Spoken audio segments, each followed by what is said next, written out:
Mesdames, Messieurs, bonjour. Allons-nous vers un avenir du bâti plus vert et plus durable? Qu'est-ce que l'économie circulaire et en quoi cela impacte-t-il les processus de construction?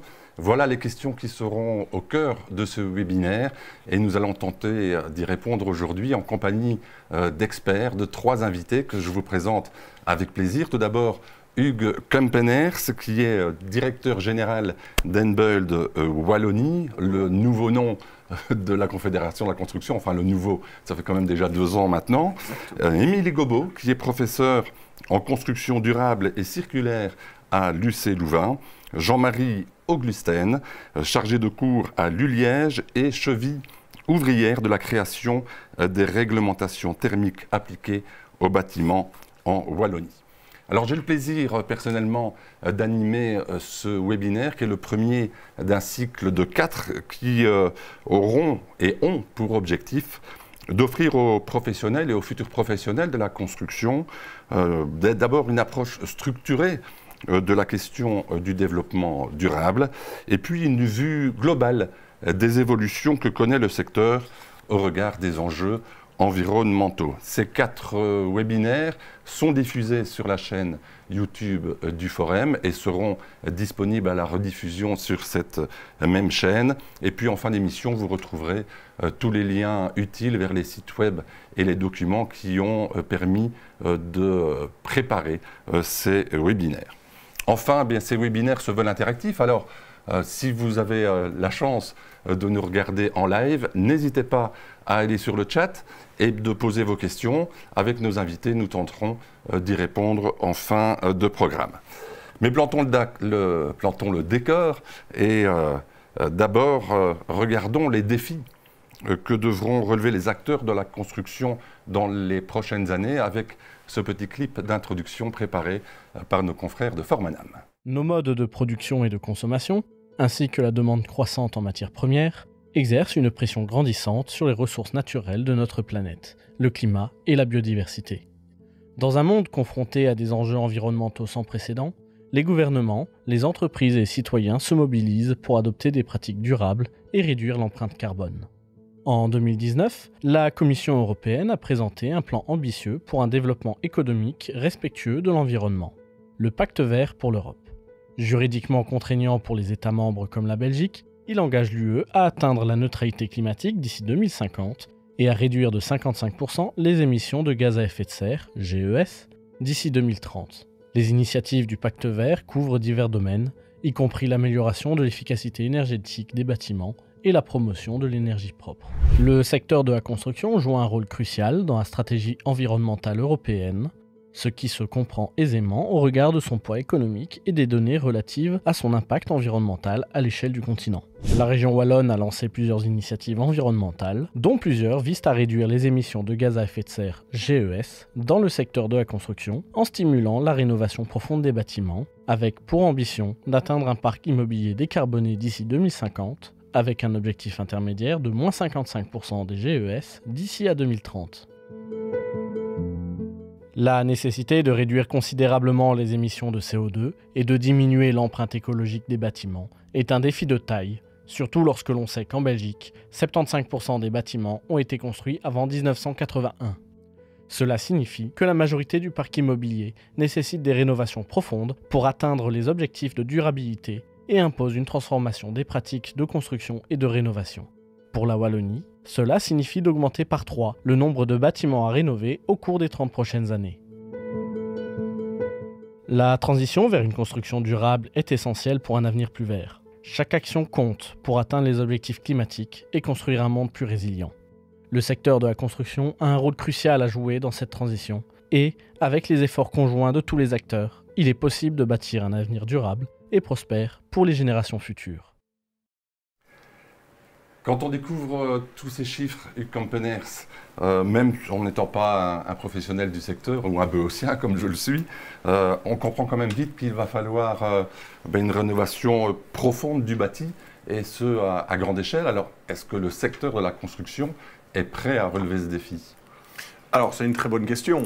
Si on reprend effectivement les chiffres dans son ensemble, il y a ceux qui ont été cités, il y a des chiffres qui parlent un peu plus. En termes de rénovation, par exemple, en région wallonne, on doit rénover 20 logements toutes les heures pour atteindre des ambitions européennes. On doit aussi savoir que plus de la moitié du bâti wallon a été construit avant la Seconde Guerre mondiale. Et ça, trop peu de gens le savent. Ça met effectivement qu'en perspective, on a un bâti qui est vieux, qui doit être rénové, non seulement pour augmenter la performance énergétique du parc, mais aussi pour répondre de manière plus optimale aux besoins des ménages ou aux besoins des bureaux. On y reviendra peut-être plus tard dans la construction circulaire en tant que telle. Alors, est-ce que le secteur est capable d'y répondre? Le secteur, en quelques chiffres, c'est 62 000 personnes qui y travaillent sur le territoire de la région wallonne, c'est 35 000 entreprises.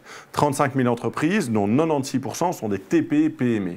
Et les TPE-PME, classiquement, ont le nez dans le guidon. L'adage de « on a toujours fait comme ça » est un adage qui est très répandu dans le secteur. Et pourquoi se remettre en doute lorsque ça fonctionne? Eh bien, nous maintenant, chez mBuild, on a comme ambition, avec l'ensemble du secteur, de peut-être relever la tête du guidon de certains entrepreneurs pour leur faire prendre conscience que le secteur évolue, que le secteur change. Et que donc l'adage de « on a toujours fait comme ça » doit peut-être évoluer vers comment faire pour aborder la rénovation, pour aborder plus de circularité dans le secteur. Et là, il y a plusieurs chantiers qui se mettent en œuvre. Mais tout d'abord, on a un chantier par rapport à la pénurie de main-d'œuvre. Le Forem est partenaire de l'émission et donc il faut savoir qu'aujourd'hui, on a 9500 postes qui sont ouverts au Forem dans le secteur de la construction. Donc on recherche 9500 paires de bras. C'est énorme par rapport à ça. On a aussi un problème de taille d'entreprise. Les entreprises en région wallonne aujourd'hui sont trop petites. Elles doivent pouvoir augmenter pour pouvoir engager de plus en plus de personnes. Et puis, fondamentalement, il y a le fait de remettre en cause le business as usual, le business comme d'habitude que les entreprises ont. Je vais prendre deux exemples. Pourquoi pas rénover des rues complètes, quand on va voir du côté de la Louvière ou du côté de Mons, ce genre de choses, où on a des maisons qui sont identiques sur des centaines de mètres. Pourquoi pas rénover ces maisons de manière identique sur ces rues pour avoir une économie d'échelle et donc aussi diminuer le coût de ces rénovations, ou alors amener plus d'industrialisation dans le secteur et faire en sorte que la valeur ajoutée soit créée le plus en amont possible et pas nécessairement sur le chantier en tant que tel. Donc c'est un gros travail aujourd'hui de sensibilisation et d'éducation? Alors c'est un gros travail de sensibilisation et d'éducation et surtout d'accompagnement. Parce que comme je le disais, la structure des entreprises fait que seulement les sensibiliser ne va pas faire en sorte qu'elles changent. Elles ont aujourd'hui besoin vraiment d'être prises par la main pour pouvoir les accompagner dans ces transitions. Il faut savoir qu'aujourd'hui, dans le secteur de la construction, tout le monde peut se lancer en tant qu'entrepreneur. On peut se lancer avec 0 € en poche et on se finance avec les premiers chantiers petit à petit. Si on parle d'industrialisation du secteur, ça veut dire qu'on a besoin de plus de capitaux au départ ou d'avoir une augmentation de capital à un moyen pour justement investir dans ces outils industriels et donc comment faire pour accompagner les entrepreneurs vers ces nouveaux moyens, vers ces nouveaux business models. C'est ce qu'on essaye de répondre au sein d'mBuild. Jean-Marie Auglussen, pour nos éditeurs, on peut peut-être préciser ce que l'on entend finalement par développement durable, par objectif de développement durable et finalement en quoi cela implique le secteur de la construction? Alors pour répondre à cette question qui est très très large et si on voulait, on pourrait le faire à plusieurs endroits et sur l'ensemble du cycle de vie d'un bâtiment, etc. Bon, je me situe simplement au tout début d'un projet quand un maître d'ouvrage décide de faire quelque chose et il choisit un site sur lequel il va construire ou rénover quelque chose et il a un budget qui lui permet de faire des choses et il n'est pas toujours lui-même utilisateur, ça peut être un représentant d'utilisateur, donc ça peut être des personnes différentes, il y a des fonctionnalités, des notions de confort qui interviennent et il y a aussi un souhait dans les durées d'études et de construction pour situer les choses dans le temps. Par rapport au site, il y a des données physiques qui existent, il y a par rapport à l'environnement, il y a un certain nombre de données, je ne vais pas rentrer dans le détail. Il y a aussi des réglementations, il y a des souhaits qui peuvent être aussi volontaristes de la part du maître d'ouvrage, d'aller au-delà de ce que demande la réglementation, ou simplement essayer de bien faire les choses. Réglementations qui viennent de la commune, de la région, du pays, au niveau fédéral. Et pour mettre tout ça en route, il va falloir un architecte, un responsable PEB, des ingénieurs, je simplifie très fort, ça dépend des projets. Et tous ces braves gens, je vais le dire comme ça, qui vont concevoir un projet, ils ont aussi des souhaits de s'exprimer pour faire un projet qui va plaire au maître d'ouvrage et respecter tous ses objectifs. Donc on a une équipe de conception qui va bien sûr tenir compte du site et qui va, on va dire, rentrer en négociation dans les deux sens par rapport au maître d'ouvrage, par rapport aux autres acteurs. Et tout cela va nous conduire vers le projet. J'étais un peu en phase de définition du programme de projet et on va rentrer dans l'avant-projet. Tout ce que je viens de faire, je viens de citer des personnes, des acteurs physiques, on est dans le social.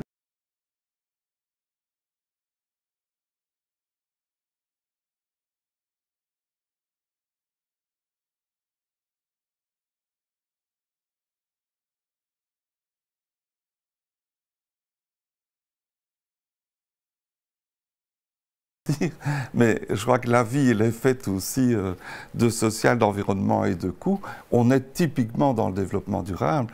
Donc, le monde du bâtiment n'est pas une exception qui serait en dehors de tout cela. Et c'est ce qui rend les choses tout à fait passionnantes dans le métier d'architecte, puisque c'est un métier que je connais bien. On parle avec des gens, on valorise le projet pour leur donner des lieux agréables où habiter, où avoir son bureau, etc. Et on a aussi des contraintes physiques, et là, c'est bien de pouvoir les valoriser et les transcender pour faire un beau projet, et tout cela en concertation avec d'autres acteurs qu'on ne voit pas souvent, mais qui sont là et qui ont édicté une série de réglementations et autres. Donc, c'est un petit exemple comme ça pour situer un petit peu le développement durable par rapport au bâtiment. Merci d'avoir précisé cette notion, mais Ucampeners, en finalité, concrètement, tout ça, qu'est-ce que ça donne quand on est sur le chantier ? Alors concrètement, tout ça, qu'est-ce que ça donne quand on est sur le chantier ? C'est une très bonne question. Merci. C'est-à-dire que tout va dépendre, comme l'a dit monsieur, notamment du projet. Du projet et des coûts. Il faut aussi savoir qu'aujourd'hui, on a un vrai problème d'accessibilité à la propriété parce que le bâtiment est devenu beaucoup plus cher. Il faut savoir par exemple qu'en 2019, 7 ménages wallons sur 10 pouvaient se permettre d'acquérir une habitation. Aujourd'hui, il n'y a plus que 3 ménages wallons sur 10 qui peuvent se le permettre. Donc il y a aussi dans cette problématique-là la problématique des coûts où lorsqu'on veut faire plus et aller plus loin, ben, ça génère des coûts au niveau de l'entreprise et donc au niveau du maître d'œuvre par rapport à ça.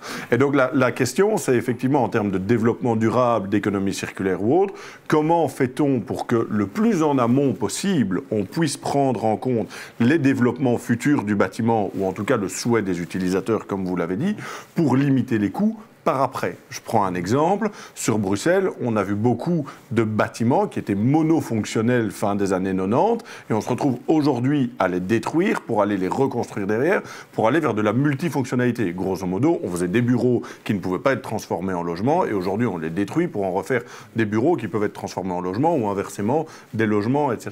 Mais ce genre de réflexion doit revenir le plus en amont possible au niveau des architectes, des bureaux d'études, des maîtres d'œuvre aussi qui doivent avoir ce genre de réflexion par rapport à leur projet pour dire, OK, un bâtiment, ça a une durée de vie de 100 ans, comment fait-on pour optimiser la fonctionnalité de ce bâtiment ? Ça, c'est sur une construction neuve, c'est facile à dire. Sur des rénovations, il y a un cadre qui est beaucoup plus strict puisqu'il est existant, mais ça ne veut pas dire que, parce que le cadre est strict, rien n'est faisable. On a aujourd'hui des projets en termes de rénovation qui intègrent énormément d'économie circulaire, de durabilité, ce genre de choses. Alors, on va parler justement dans quelques minutes avec Émilie Gobaud d'économie circulaire, mais c'est peut-être intéressant aussi de parler de la neutralité carbone. Alors tous les secteurs d'activité sont concernés par la neutralité carbone, mais j'ai le sentiment que le secteur de la construction est souvent mis en avant quand on parle de cette problématique-là. Est-ce que c'est un sentiment qui est partagé par les entreprises ? Alors, c'est un sentiment qui est partagé par les entreprises. En tout cas, c'est un sentiment qui est partagé d'un point de vue macro. On cite beaucoup le secteur de la construction comme étant un des secteurs les plus émetteurs d'émissions de gaz à effet de serre et qu'on doit travailler justement, comme je le disais, 50% du bâti date d'avant la Seconde Guerre mondiale, c'est 80% du bâti. Donc, pour vous donner un ordre d'idée, il y a 1 600 000 bâtiments en région wallonne. 80% d'entre eux ont été construits avant les années 80. Ça, c'est l'ordre de grandeur aujourd'hui sur la région wallonne. Donc, est-ce qu'on doit faire quelque chose? Oui. Est-ce que si on rénove l'ensemble des bâtiments, on aura un impact d'un point de vue macro? Certainement. Maintenant, comme je le disais, il y a la problématique des coûts aussi qu'il faut prendre en compte. Et lorsqu'on fait des travaux de rénovation, peut-être d'abord isoler sa maison avant de changer sa cuisine. C'est donc justifié de se dire que le secteur de la construction est un peu la locomotive pour aller vers cette neutralité carbone? Il y a un adage qui dit quand la construction va, tout va. Donc oui, effectivement, ce n'est pas moi qui vais dire le contraire. Le secteur de la construction est un secteur pilier sur lequel la région et le nouveau gouvernement peuvent se reposer par rapport à ses ambitions de rénovation. Maintenant, il faut être très clair. On a dit qu'on devait accompagner les entreprises dans cette transition, le message est toujours là, mais on doit aussi accompagner les particuliers dans les transitions. Parce que les particuliers aujourd'hui qui souhaitent rénover un bien ne savent pas nécessairement par où commencer. Est-ce qu'ils doivent faire appel à un architecte ou pas? Quels sont les premiers travaux qu'ils doivent faire? Quelles sont les aides financières auxquelles ils peuvent avoir droit? Ce genre de choses, c'est de l'accompagnement, et c'est de l'accompagnement soit individuel, soit de masse, avec des nouveaux points de gouvernance comme des OSS, des one-stop shop, un endroit où tout le monde va pour chercher de l'information, ce genre de choses. Donc on doit accompagner tant le secteur que les particuliers si on veut atteindre un objectif régional. Merci M. Kempeners. Émilie Gobaud, on a bien compris que le secteur de la construction devait de plus en plus se tourner vers un modèle circulaire, d'économie circulaire.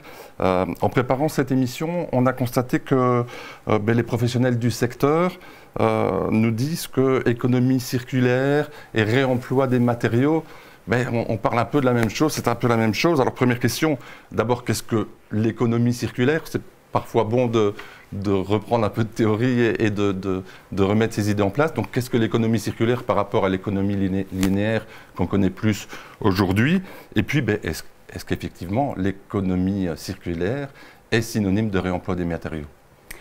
Eh bien, de nouveau, je veux dire, c'est une très bonne question.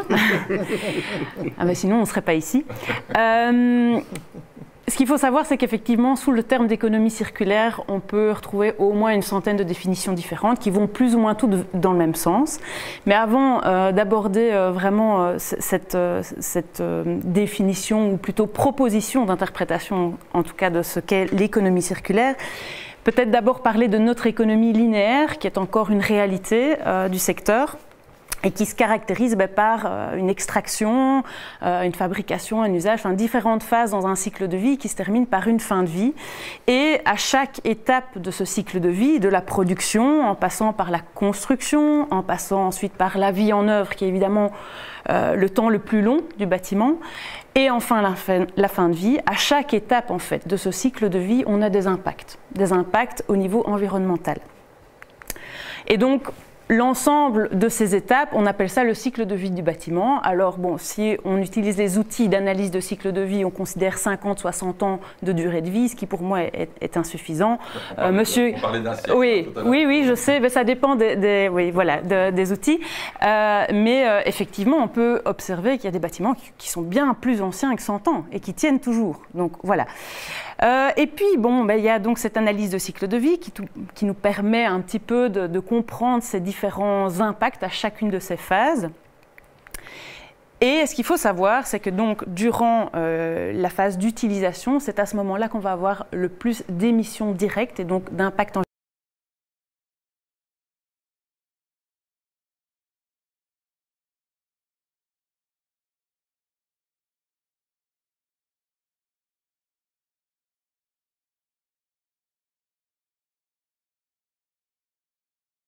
générer des émissions, et donc il faut absolument les prendre en compte. Pourquoi je dis ça? Parce qu'en fait la PEB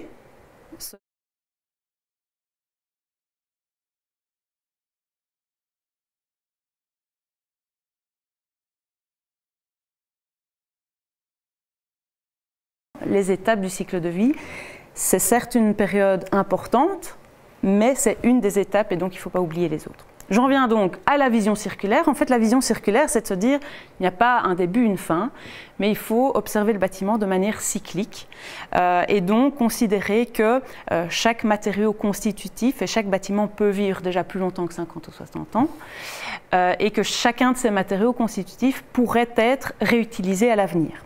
Alors, c'est quoi l'économie circulaire? On pourrait appliquer une espèce de hiérarchie comme ça de principes. Et les premiers principes, c'est maintenir, conserver grâce à l'entretien correct, etc. Si ce n'est pas possible, alors on va rénover, et ça c'est nécessaire évidemment, voire transformer l'usage. C'est la réaffectation des bureaux en logement ou vice-versa. Ensuite, il y a, je dirais, l'étape de déconstruction.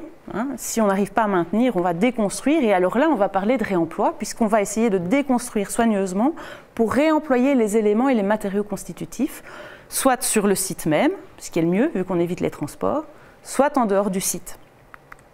Et enfin, si vraiment ce n'est pas possible et qu'il y a des démolitions destructives ou des résidus, alors on va opter pour le recyclage. Mais donc ça vient bien après tout ça. Et je ne parle pas de l'incinération avec valorisation énergétique et la mise en décharge, qui sont toujours une réalité aujourd'hui, mais qu'on essaye d'éviter dans une vision circulaire. Et donc, si on voit les grandes stratégies, on a d'abord la stratégie de maintien, c'est la première étape de la circularité, ensuite le réemploi, et enfin le recyclage. Donc c'est une hiérarchie. Et enfin, ne pas oublier que pour assurer la durée de vie la plus longue pour nos bâtiments, ce qui va réduire l'impact général, eh bien, il faut penser au réemploi futur. Et ça veut dire qu'on doit concevoir nos bâtiments aujourd'hui et les rénover en imaginant les possibles transformations. Donc en rendant les bâtiments plus réversibles, aussi bien spatialement que techniquement, c'est-à-dire qu'on puisse désassembler les éléments. Voilà. Est-ce que le secteur de la construction est prêt pour cette économie circulaire, ou est-ce que c'est un objectif qui est une première pour ce secteur? Alors, c'est pas un défi nouveau, mais sans doute que M. Kempeneer s'y reviendra. Peut-être que ce sont plutôt des défis qui reviennent sur le devant de la scène et qu'on n'avait plus connus depuis longtemps. Je fais ici fortement référence aux instabilités géopolitiques, sanitaires, économiques et autres qui sont en train de bouleverser un petit peu nos sociétés. Et donc, c'est sûr que ça nécessite en fait un repositionnement du secteur. Maintenant, M. Kempeneer l'a cité, ce qu'il y a, c'est qu'on a sous nos pieds et dans nos villes une mine de matière en fait, qu'on pourrait exploiter plutôt que d'extraire des matériaux qui viennent de très loin. Et en fait, ce stock bâti, c'est pas rien. À Bruxelles, on a évalué à environ 185 milliards de tonnes et plus de 80% sont contenus dans les bâtiments, plus que dans les infrastructures. Et donc sont réutilisables? Non, ça c'est le stock. Ça ne veut pas dire que 100% est réutilisable, mais bon, pour le moment, on n'a pas vraiment d'études qui prouvent que tout cela est réutilisable. Néanmoins, ce qui est important de savoir, c'est que la rénovation énergétique de ce stock bâti, ça va produire une quantité phénoménale de déchets qu'on évalue à l'échelle européenne à près de 1 milliard de tonnes. Et on va consommer énormément de matériaux neufs qui seront extraits, produits avec énormément d'impact. Et là, on parle d'un peu plus d'1 milliard de tonnes également à l'échelle européenne. Et la question, c'est de se dire, OK, eh bien, est-ce que nos déchets ne pourraient pas devenir nos ressources d'un point de vue circulaire? Donc ça, c'est un petit peu les enjeux actuels du secteur. Maintenant, je ne sais pas si... Est-ce qu'en Belgique, peut-être plus particulièrement en Wallonie, on en est où avec cette circularité? Et donc, oui, pour répondre à ce besoin de circularité dans nos matériaux, donc une meilleure valorisation, ce qu'il faut se dire, c'est que nous, on dépend de l'Europe en tant qu'État membre, et donc c'est souvent l'Europe qui nous dicte un petit peu la direction à suivre.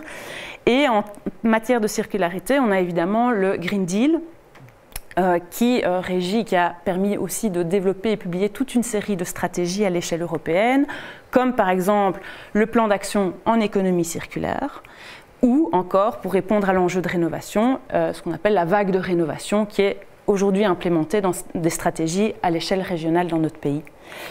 Alors pour les matériaux, il y a aussi toute une série de réglementations qui sont en train d'évoluer pour intégrer un peu plus le réemploi. Au niveau des déchets, là on a une directive cadre qui existe depuis un certain nombre d'années et qui est très précise. On en parle après. Puisque l'objectif c'est zéro déchet. Voilà, mais donc je ne vais pas développer plus ce point, mais ce qu'il faut savoir c'est que ça a été décliné en une série de plans wallons, des déchets et des ressources. Pour la réno, il y a les stratégies de rénovation, Circulaire Wallonia pour la circularité, etc. Donc c'est aujourd'hui une réalité, si ce n'est qu'au niveau énergétique et déchets, on a une réglementation claire avec des exigences, et qu'actuellement, en termes de circularité, c'est en cours de développement, ce n'est pas encore réglementaire. C'est une stratégie, c'est sur base volontaire, on va dire. Mais évidemment, la perspective, c'est que ça devienne un peu plus réglementaire à l'avenir. C'est ça, donc le modèle n'est pas encore généralisé, on y tend petit à petit, mais il y a sans doute des obstacles au niveau des entreprises qu'il faudra lever pour arriver à ce système. Alors, il y aura des obstacles au niveau des entreprises, point de vue notamment de la formation, de la formation des travailleurs. Émilie l'a dit, lorsqu'on met en œuvre des matériaux, il faut le faire selon une certaine, enfin en tout cas dans les principes de la circularité, il faut le faire selon certaines techniques qui puissent permettre la démontabilité. À l'époque, on collait par exemple du carrelage sur le sol, aujourd'hui c'est non démontable, et donc quand on doit retirer du carrelage, on fait sauter tous les petits carreaux et ça vole au bac, au lieu d'aller être réutilisé à côté. Donc il y a effectivement la formation des entreprises, il y a aussi la formation de tout ce qui est donneur d'ordre, architectes et autres, qui est extrêmement important par rapport à ça, puisque au final, comme je le disais, souvent les maîtres d'œuvre sont perdus par rapport à leurs besoins et par rapport au type de matériaux et au type de techniques constructives qu'il y a à mettre en œuvre. Il existe pour faire de tout. On sait mettre des conteneurs usagés à réutiliser, on sait faire de la construction bois, on sait faire de la construction métal, on sait faire de la construction béton. Donc il faut aussi répondre aux besoins des particuliers. Donc il faut accompagner les entreprises, il faut accompagner les particuliers, je le dis, et j'insiste par rapport à ça.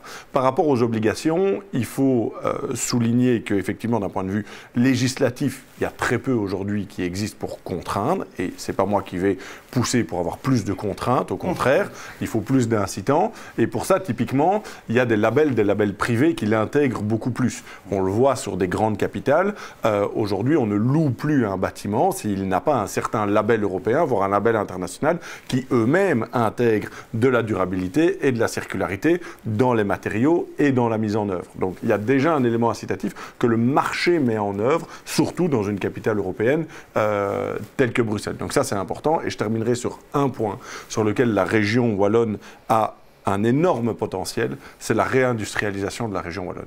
Aujourd'hui, la région wallonne est une des seules régions qui a encore de l'espace qu'on peut valoriser soit en amont dans la production des matériaux qui seront utilisés dans les bâtiments, et donc de réduire le circuit dont tu parlais, qui est effectivement la phase de conception, ou en tout cas la phase de réalisation, et en aval dans la gestion des déchets, que ce soit du réemploi, que ce soit de la circularité dans ce genre de matériaux. Un chiffre, le taux de fuite en région wallonne sur un chantier de 100 €, il y a 40 € qui bénéficient à la région wallonne, 60 € qui partent ailleurs. En Flandre, c'est l'inverse. Il y a 60 € qui bénéficient à la région flamande, 40 € qui partent ailleurs.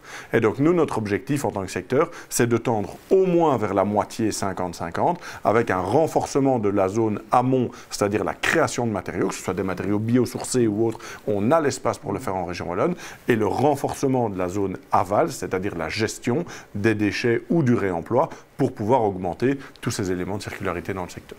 Vous parliez justement de coûts, 60-40. C'est une question importante. Peut-être que c'est aussi une des difficultés à lever.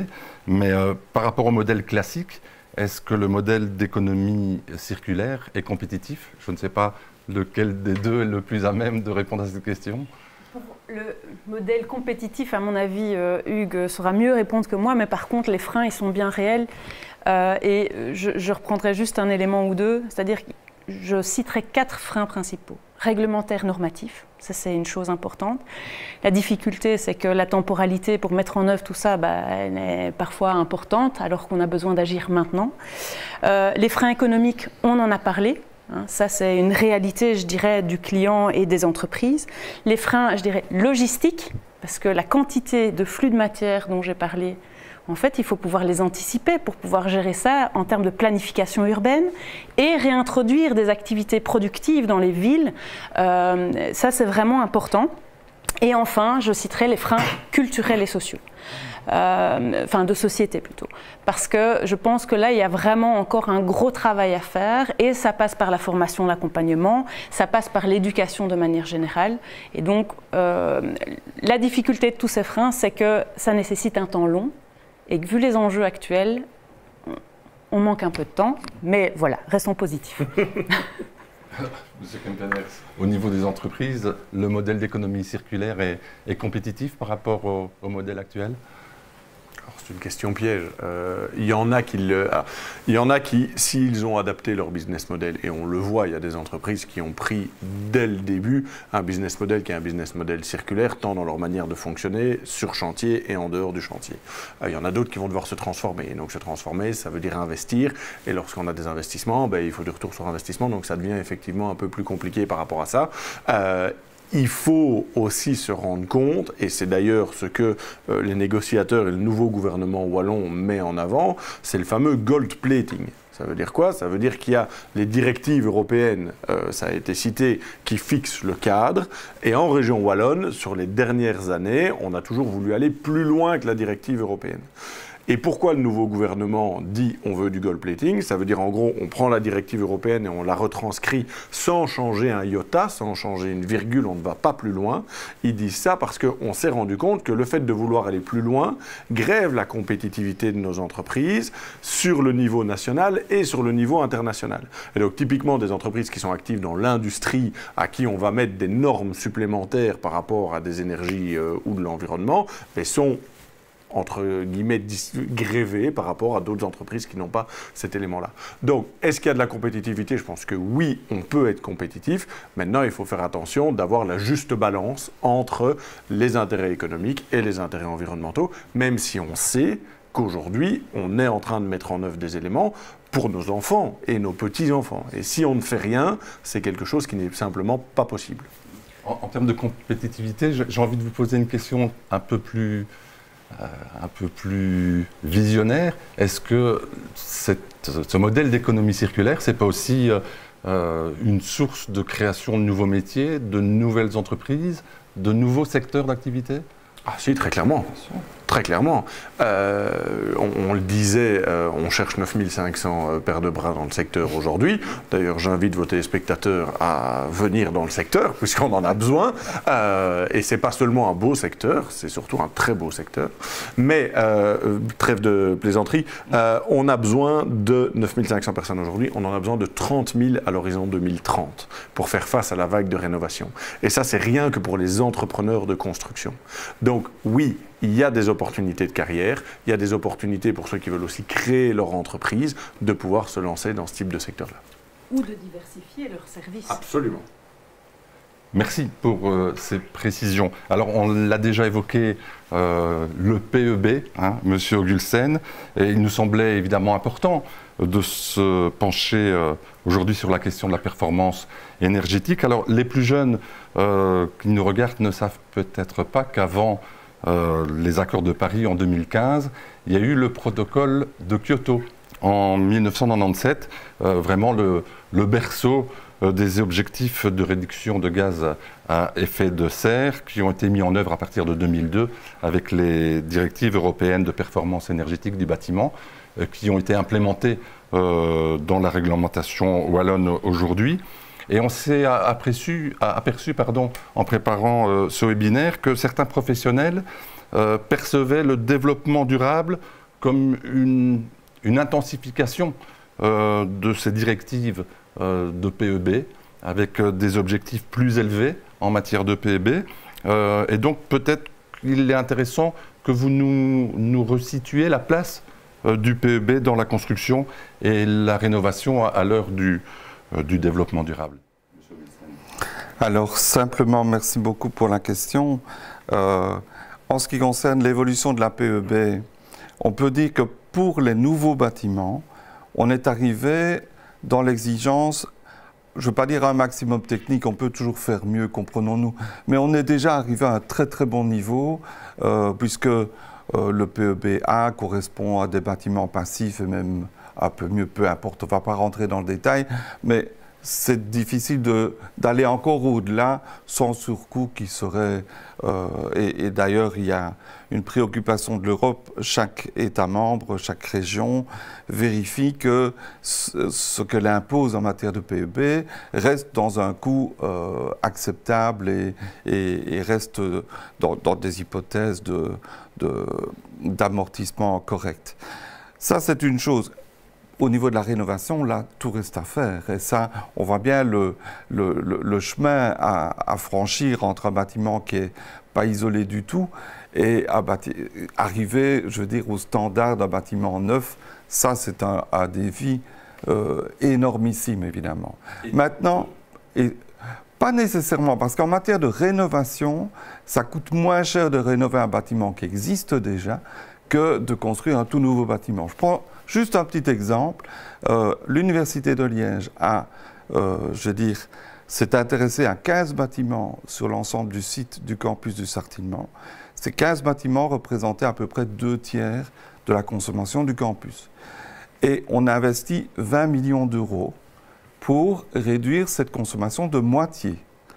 Et 20 millions d'euros, ça correspond à 500 000 mètres carrés. Vous faites le calcul, c'est 400 € du mètre carré. Donc aujourd'hui, renouveler ces bâtiments-là à 400 € du mètre carré, c'est pas possible. C'est aussi simple que ça. Donc la rénovation est un enjeu absolument magnifique au niveau des coûts également. Donc il y a vraiment une étape tout à fait intéressante de ce côté-là. Alors, j'étais un peu en excursus là par rapport à la réponse à la question.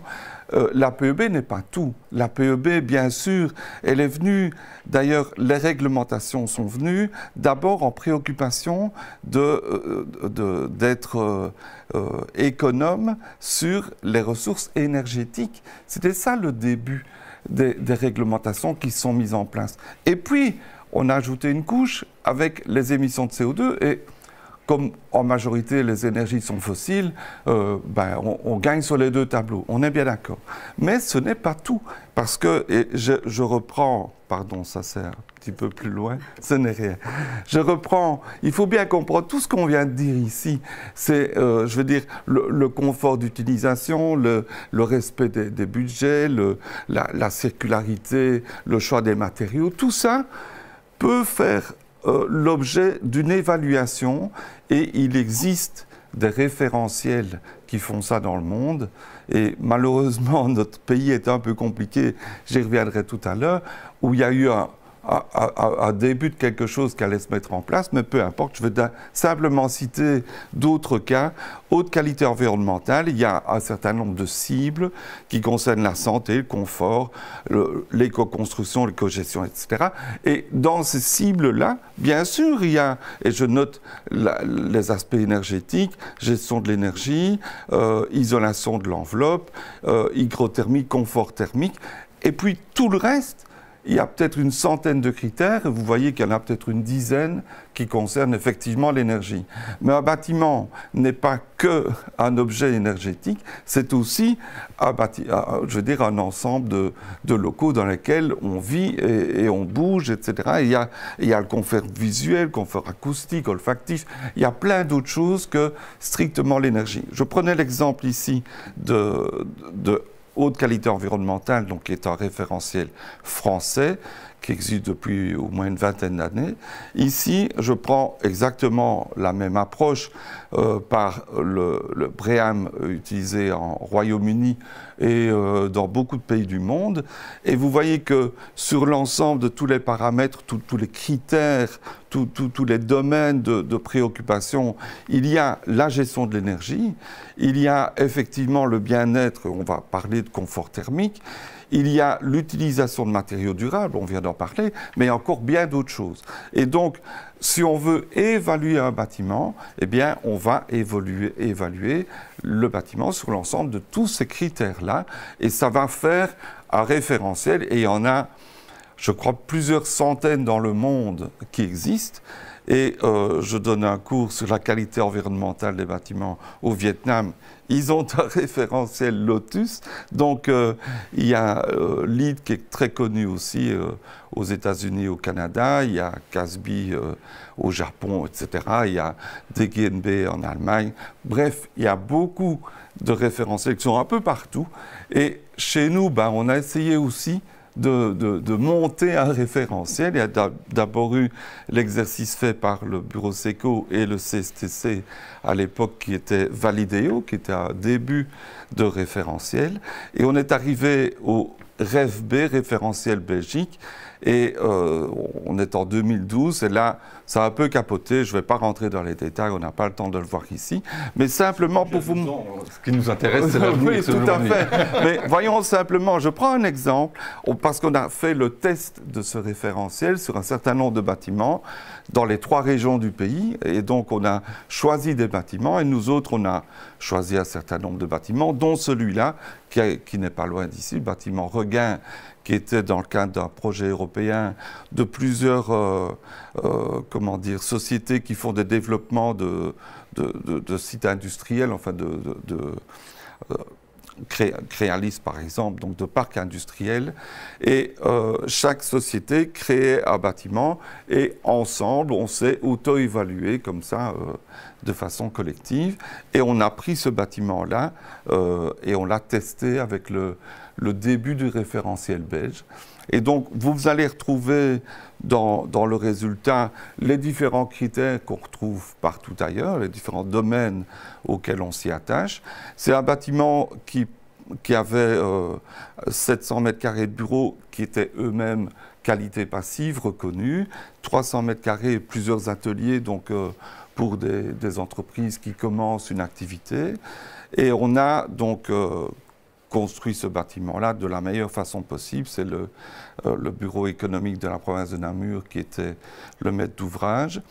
Et vous avez donc l'ensemble de tous les critères et on évalue chaque critère. Vous avez cette rosace de résultats. Je ne rentre pas dans les détails à nouveau puisqu'il y a eu plusieurs versions, soit, mais par rapport, on va dire, à la perfection qui serait 100%, ce bâtiment qui est très loin dans la qualité au niveau des matériaux, au niveau de l'énergie, au niveau de plein de choses, il atteint 63%. Donc on voit que si on s'intéresse à d'autres critères que strictement la PEB, il va être difficile d'être bon dans tous les critères et même un très bon bâtiment, il atteint, on va dire, la satisfaction, comme on dirait à l'université, mais voilà. Donc, il est juste satisfaisant. Mais c'est pas parce qu'on a un PEB A voilà, parce qu'il est PEB A ici, que l'on prend en compte l'empreinte carbone, finalement. Ouais, exactement. Et l'empreinte carbone, c'est un des critères. Il y a encore tous les autres, quoi. Voilà. Vous vouliez ajouter quelque chose? J'ai une excellente nouvelle pour ceux qui nous écoutent. C'est qu'en fait, c'est une réalité. En fait, notre référentiel belge, qui s'appelle maintenant GRO, en référence à Gro Harlem Brundtland. Et donc, en fait, on est à la version 2020.3 et une nouvelle version consolidée entre les 3 régions va sortir incessamment sous peu, je pense, fin de l'année ou début de l'année prochaine. Et qui découle de tout cet historique dont M. Auglusten discutait. Et donc ça, c'est quand même une bonne nouvelle, puisqu'on a un outil commun pour nos 3 régions. Et ce qui est important en voyant tous ces indicateurs, c'est qu'en fait, il faut rester conscient que c'est effectivement, si on est bon dans un indicateur, on peut être très mauvais dans un autre. Donc c'est vraiment important d'avoir une vision globale des impacts que le bâtiment a pour son environnement, pour ses utilisateurs et en général.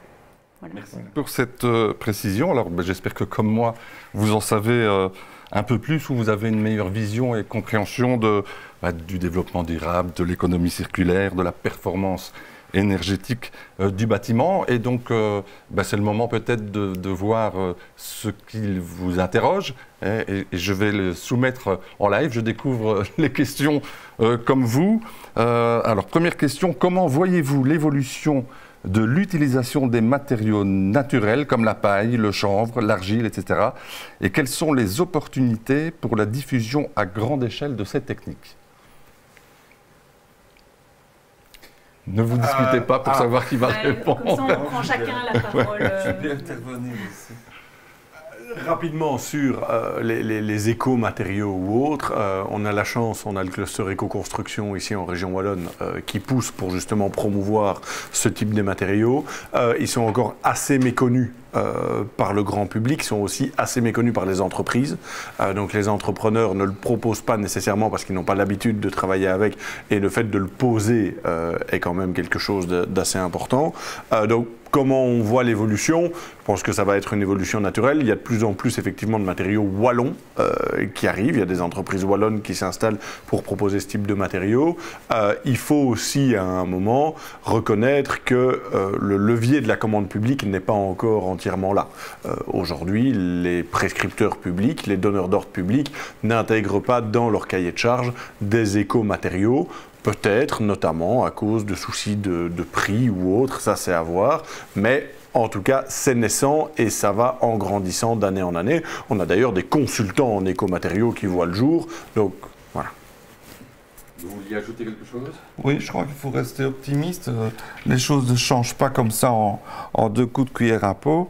Je me souviens avoir primé il y a quelques années d'ici dans un concours comment dire, d'énergie appliquée dans le bâtiment. On a vu arriver des bâtiments passifs et un jour on a vu arriver une maison passive en paille. Et donc, magnifique. Donc, on peut aujourd'hui, avec des écomatériaux, arriver à la même performance que les matériaux dits industriels. Il y a, on va dire, une petite incertitude, malheureusement, parce que la fabrication n'est pas tout à fait la même, elle n'est pas autant suivie, mais elle peut le devenir. Mais tout ça, c'est des choses à mettre en place. Et on applique aujourd'hui une exigence d'un monde industriel à des matériaux qui ne sont pas industrialisés de la même façon. Et je crois qu'il faut adapter... Il y a une sous-question. Selon vous, quels sont les obstacles identifiés qui ralentissent l'adoption à grande échelle de production de ressources bio, ben voilà, comme on vient de les citer? C'est notamment le facteur d'échelle de la production et la distance aussi qui peut jouer un rôle là-dessus, mais c'est aussi une certaine incertitude où on joue l'insécurité et on dit le coefficient de transmission thermique de la paille, ben c'est 50% de moins ou 2 fois moins que la mousse de polyuréthane. Alors si on est limité dans l'espace, ben on va malheureusement privilégier un isolant industriel, mousse de polyuréthane, alors que si on a un peu plus de place, ça dépend des bâtiments, ben alors à ce moment-là, donnons priorité effectivement à matériaux biosourcés, bien sûr. Justement, le cluster sera un des invités du deuxième webinaire. Alors, autre question. Vous avez évoqué la formation du secteur. Dieu sait si c'est important. Quels sont les freins existants et quels incitants pourraient permettre de mieux répondre aux besoins du secteur? Alors, il y a deux choses. Il y a le fait d'attirer des nouvelles personnes dans le secteur. Et là, il y a déjà pas mal de choses qui ont été faites par l'ancien gouvernement. Et le nouveau gouvernement veut continuer dans cette dynamique-là. Typiquement, si vous suivez une formation à l'IFA-PME pour rentrer dans le secteur de la construction en alternance, vous avez une prime financière de 2 000 € supplémentaires aux revenus de l'alternance qui vous sont octroyés. Donc ça, ce sont des éléments qui sont quand même importants à prendre en compte. Pas que le salaire est la seule chose importante dans le travail, mais c'est vrai que pour attirer certaines personnes, ça l'est. Donc, on doit tous manger. Exactement. Et puis surtout, on a une très grosse campagne sur l'image de marque. Il faut savoir que le secteur tel que nos parents l'ont connu n'est plus le même secteur qu'aujourd'hui. Il y a moins de pénibilité. Quand on parle d'exosquelettes aujourd'hui, il y a des exosquelettes sur chantier. Un peintre... On en parlera d'ailleurs dans le troisième. Eh ben voilà, c'est parfait. Mais donc le secteur évolue. Le secteur évolue à plusieurs niveaux. C'est moins pénible. On met de plus en plus l'humain au centre. Et puis on répond effectivement de plus en plus aux besoins de nos ouvriers et de nos ouvrières. D'ailleurs, on a encore trop peu d'ouvrières sur nos chantiers. C'est aussi un message que je fais passer. C'est un secteur qui peut paraître très masculin, mais on a vraiment besoin de femmes par rapport à ça. Et puis, il y a aussi la formation continue des travailleurs qui sont déjà dans le secteur, où là, avec le fonds de formation sectorielle, avec Constructive, on investit énormément dans la formation continue des travailleurs. Il y a une obligation aujourd'hui de former un certain nombre de jours chaque travailleur. Eh ben, on les forme, que ce soit sur des nouveaux matériaux, que ce soit sur des nouvelles machines, que ce soit de la mise en œuvre, ce genre de choses. Et la formation, ça concerne aussi les concepteurs Absolument, et l'ensemble des acteurs de la chaîne de valeur. Donc voilà, Bien sûr. je pense que M. Augustin C'est très œuvre important. tous les jours comme moi. Enfin, on essaye pour sensibiliser aussi les architectes. Même retraités, oui, c'est vrai. Ça n'empêche pas. Question pour Émilie Gobeau. Pensez-vous que le grand public est suffisamment sensibilisé aux avantages de l'économie circulaire dans le bâtiment? Sinon, quelles actions devraient être prises pour mieux éduquer à ces enjeux? Voilà, très Parce bonne que c'est vrai question. qu'on a parlé des entreprises, Oui. mais quelque Oui. part, le premier client des entreprises, c'est le grand public. Oui, oui, tout à fait. Alors, il y a différents axes, je pense, pour encourager tout ça. Il y a évidemment l'information, ça c'est la première chose.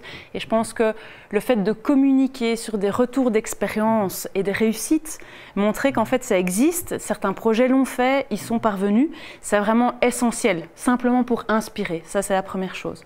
La deuxième chose, il y a moyen d'encourager les pouvoirs publics, ils ne vont pas trop avoir le choix, je pense, dans quelques années, mais enfin bon, pour tout un public, en tout cas, les encourager via des incitants financiers, d'accompagnement. Donc ça, c'est aussi toute une démarche qui peut aider, en fait, les personnes à prendre conscience, mais surtout à faire le premier pas, parce qu'en fait, le premier pas, c'est le plus difficile. Et il faut y aller étape par étape, pas viser trop grand, mais peut-être, effectivement, se concentrer sur un premier effort en termes de réemploi ou de conception réversible et essayer d'y aller.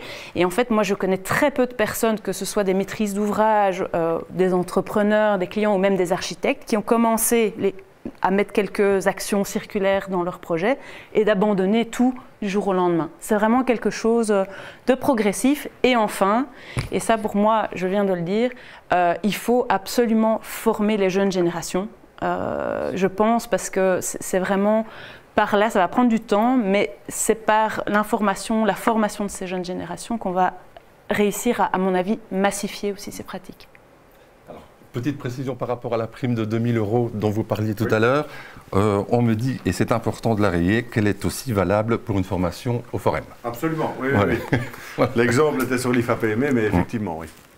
Voilà, il est pratiquement ça fait plus de 50 minutes que l'on discute. On doit se tenir au timing qui nous était imparti. Un tout grand merci pour votre participation, pour vos éclairages et pour le partage de vos compétences et de votre science. C'était donc le premier webinaire d'une série de 4. Je vous fixe rendez-vous le 8 octobre à 13 h.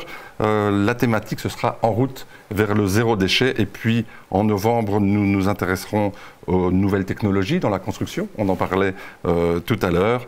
Et puis en décembre, ce sera la construction durable, un retour d'expérience et l'évolution de la formation professionnelle.